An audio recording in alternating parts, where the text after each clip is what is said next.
Good morning, guys.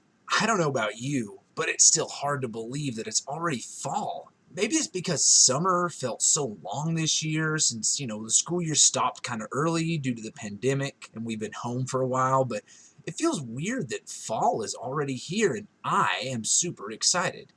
I mean, I love Thanksgiving because of all the food and getting to spend time with family and friends, which could end up being a little bit different this year. But I also love Halloween because of all the Halloween decorations, and I love candy, and I love scary movies. And then Christmas happens not long after those are done, so honestly, this is my favorite time of year.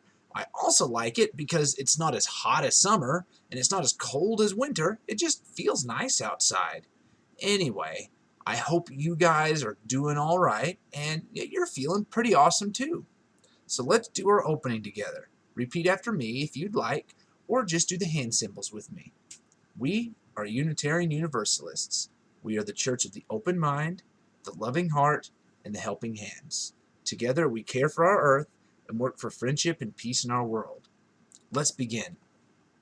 Today, I have another story to tell you guys. Now, don't worry, it's not as long as the mountain story I told you a couple weeks ago, and I really like this story. I mean, I like the other story too, but I like this one.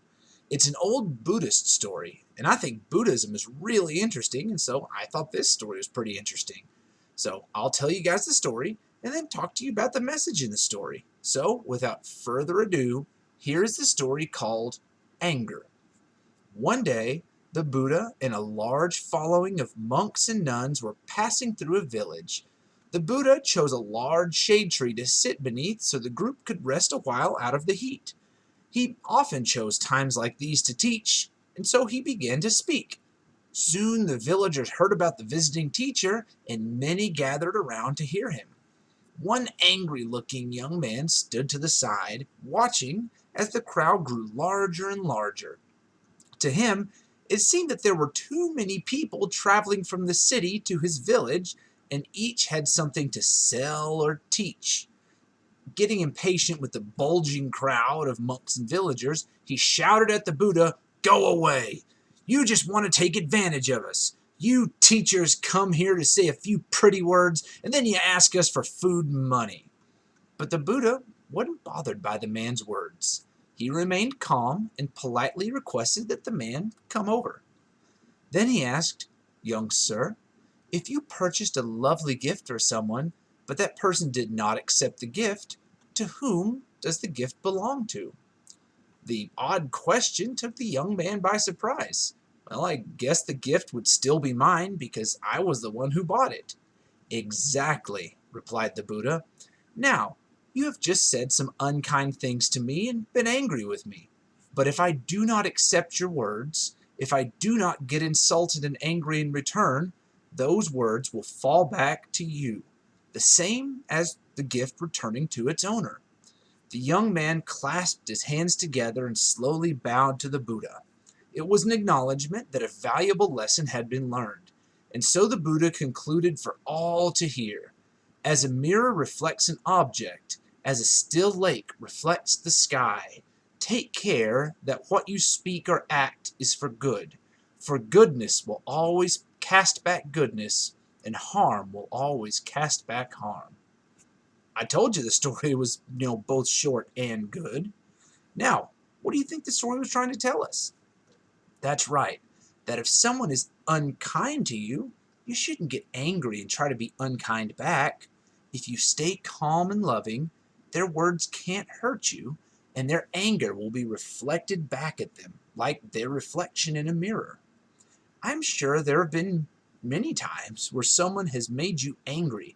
Maybe they did or said something that made you upset and hurt your heart, and it made you want to do or say something back to them that will make their heart hurt.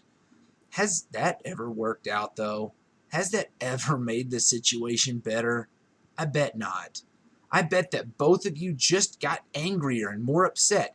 Maybe you even started fighting, and I bet that both of you ended up getting in trouble. What the Buddha taught the young man in the story is that if someone is unkind to you, you shouldn't let it get you angry or upset because it will only make your day worse. I know that for me, If someone's being unkind to me, if I just say, hey, please don't act that way toward me, I don't appreciate it, and there's no reason to be disrespectful, it can help them recognize, that their words or actions aren't acceptable, and even sometimes they'll apologize and change what they're saying or doing.